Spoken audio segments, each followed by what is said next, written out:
Faut-il être autoritaire pour être manager? Ou s'agit-il d'avoir de l'autorité? Quelle est la différence? C'est le sujet du jour. Scène de ménage ou scène de crime, histoire d'amour ou déchirure, les relations managériales ne sont pas toujours un long fleuve tranquille. Vous êtes un dirigeant aguerri ou en devenir? Dans ce podcast, à chaque épisode, je vous raconte une histoire que j'ai vécue ou dont j'ai été témoin. Ou bien ce sera avec un de mes invités. Et de toute bonne histoire, il y a un enseignement à tirer. Je suis Thibaut Viel, entrepreneur, consultant, formateur, expert en management d'équipe, de projets et de contrats. Je vous accompagne depuis plus de 25 ans dans la réalisation de vos projets. Et j'ai lancé le programme Crée ton manager avec IOTL. Être autoritaire ou avoir de l'autorité, la distinction entre les deux est délicate. Mais la différence de positionnement est absolument essentielle. Tout est dans la nuance. Le risque sinon, c'est de passer au mieux pour l'aboyeur de service, au pire pour le harceleur de service. Donc voilà, mieux vaut ne pas être trop sanguin dans ces cas-là. Le mieux, c'est peut-être que je vous raconte une petite histoire à ce sujet. J'étais à l'époque dans une mission où on faisait une analyse performance sur une unité de production dans une usine. Bon. Terrain connu, pas de problème. On fait cette analyse et on commence à se rendre compte sur des sujets qui paraissent complètement anecdotiques qu'il y a ce qu'on pourrait appeler par ailleurs dans d'autres métiers, notamment dans la restauration, du coulage. Alors, pourquoi du coulage ? Parce qu'il y avait à l'époque dans l'entreprise un bac dans lequel étaient mis à disposition des gants de manutention. Cette entreprise, en effet, avait des opérateurs qui devaient manipuler des tôles, qui devaient manipuler des pièces coupantes, tranchantes, éventuellement avec des échardes. Donc, forcément, il y avait des gants de manutention à disposition pour pouvoir éviter que les gens ne se blessent les mains. Jusque-là, tout est normal. Sauf que, quand on s'est amusé à compter le nombre de gants consommés, on s'est rendu compte que le nombre de gants consommés était de l'ordre de 50 gants par an et par personne, y compris le personnel administratif, logistique qui n'était pas concerné. Voilà. Donc autrement dit, 50 gants par an et par personne étaient consommés dans cette usine. Alors, vous allez me dire, c'est anecdotique. Oui, au prix du gant, ça commençait quand même à faire une somme non négligeable, et c'était surtout un état d'esprit par rapport à la consommation de ces gants qui était révélé. En gros, puisque c'est à disposition, je me sers, c'est pas grave si j'alimente le père, le fils, le beau-fils, le voisin pour faire le jardinage, c'est parfait, ça ira bien. Oui, bon. Mais en même temps, c'était normal. Après tout, personne n'avait jamais dit qu'il fallait pas se servir. Les gants étaient là pour ça. Donc c'était devenu quelque part un avantage acquis. J'ai accès à des gants. Lorsque nous avons fait la restitution auprès de la direction générale de cette usine, la première réaction du directeur technique quand il a vu les chiffres, c'est de se lever de la table et de dire « Je vais descendre immédiatement dans l'usine, ils vont m'entendre ». Bon. On lui a dit « Écoute Robert, assieds-toi, calme-toi, est-ce que c'est la meilleure solution ?» Déjà qu'il était perçu comme justement un peu l'aboyeur de service, avec son caractère un peu sanguin, vous voyez de quoi je parle. Si en plus il commençait à descendre dans l'usine dès qu'il y avait le moins de trucs et qui lui plaisait pas et qui était mis en avant, on n'allait pas finir. Donc il a fallu un petit peu calmer ses ardeurs et lui expliquer que peut-être qu'il y avait autre chose à faire. Alors, qu'est-ce qu'on a fait, justement ? Déjà, on a commencé à communiquer sur ce chiffre. On a dit, voilà, la consommation de gants de l'usine, c'est 50 gants par an et par personne, y compris le personnel administratif, etc. Et cela coûte à l'entreprise tant. On a juste mis cette communication. On l'a bien affiché dans l'usine. On a déplacé le bac dans lequel les gens allaient se servir en gants. On l'a juste mis à côté du magasin et à côté surtout du magasinier.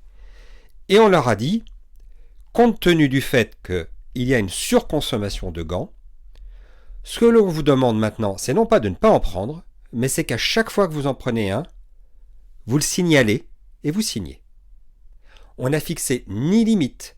On n'a pas dit tu as le droit à tant de gants par personne et par an. Non, on n'a absolument pas fixé de limite. On a juste dit, on a un petit peu modifié le process, c'est plus open bar, c'est tu prends un gant, tu le signales. Voilà, c'était la seule consigne avec l'information que le nombre de gants consommés était trop élevé, qu'il fallait diminuer ça. À votre avis, quel a été le résultat? Parce qu'en effet, il y a une image qui est très répandue, qui consiste à penser que le manager doit s'imposer. Et puis, quand on a un petit peu de testostérone, s'imposer, ça veut dire je vais faire les gros bras, je vais parler plus fort que les autres, voire je vais crier, et puis c'est comme ça que je vais faire passer mon autorité, ils verront qui je suis, c'est moi le chef. Bon. Alors ça, c'est un petit peu l'image d'Épinal, et puis ça ne convient pas à tout le monde. Il y a ceux qui l'adoptent volontiers, comme mon directeur technique de l'usine. Je ne suis pas sûr que ça les serve. Et puis il y a ceux qui se disent, du coup, le manager, non, c'est pas pour moi. Si moi, il faut que je fasse ça, c'est vraiment pas mon truc. En vérité, chacun va occuper son poste et asseoir son autorité en fonction de ce qu'il est, de ses forces et de son mode de fonctionnement qui lui est propre. Donc, si on est compétent techniquement, on va avoir une légitimité par la compétence technique. Si on sait bien parler, on va avoir une légitimité qu'on va obtenir dans la communication et les relations qu'on va créer, etc., etc. Ce qui ne change pas, pour bien manager de toute façon, c'est qu'il faut faire preuve de clarté. Clarté dans l'objectif, être capable de l'annoncer, dire voilà, notre objectif, clairement, c'est ça. De l'expliquer, c'est pour ça qu'on a fixé cet objectif, parce que si on l'atteint, ça aura tel effet, si on ne l'atteint pas, au contraire, ça aura tel effet.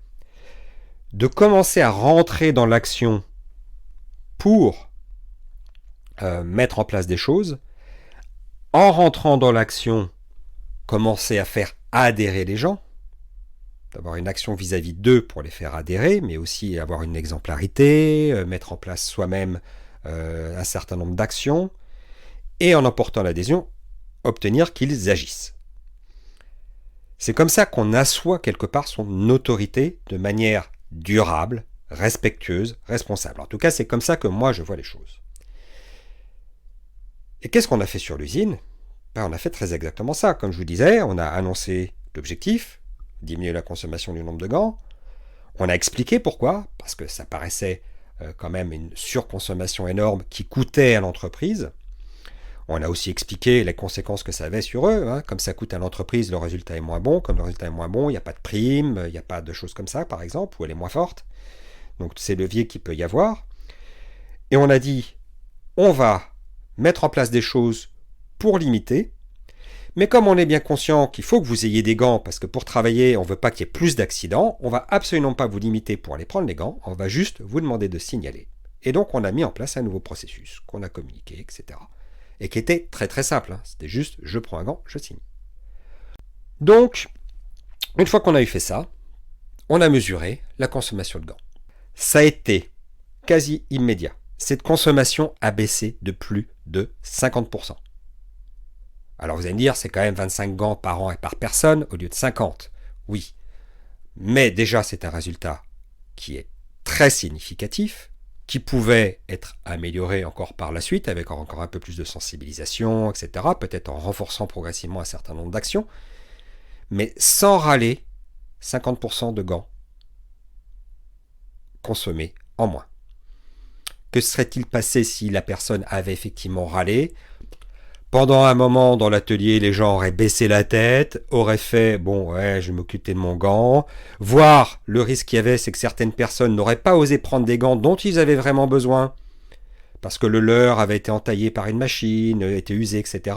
Donc ça aurait peut-être même généré des risques d'accident, parce que les gants n'auraient pas été consommés comme il faut, pour le coup. Donc on serait arrivé à un constat et une constatation beaucoup moins favorable.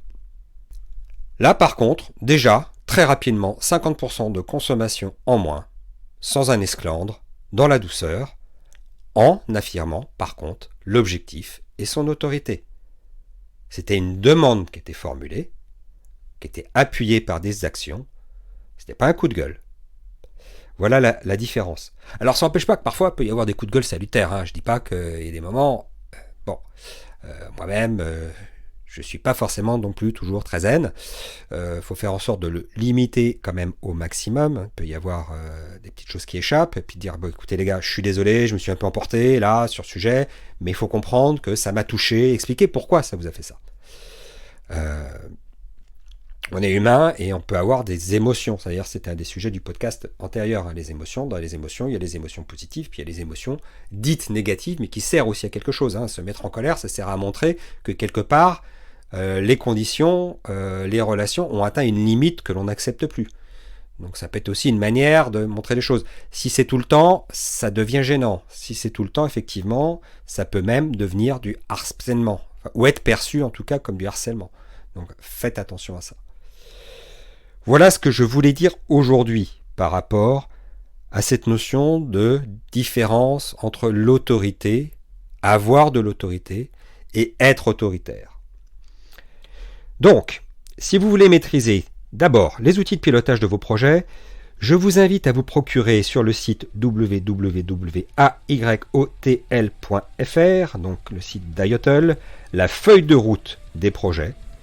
Et pour créer votre manager, enfin en tout cas celui que vous voulez être, vous pouvez participer à nos ateliers, également en vous rendant sur le site de Ayotl. Dans le prochain épisode, je recevrai Damien Bourrel et nous parlerons ensemble des différentes vies d'un manager entrepreneur. Passionnant sujet. À bientôt sur vos projets et sur Scène de Management.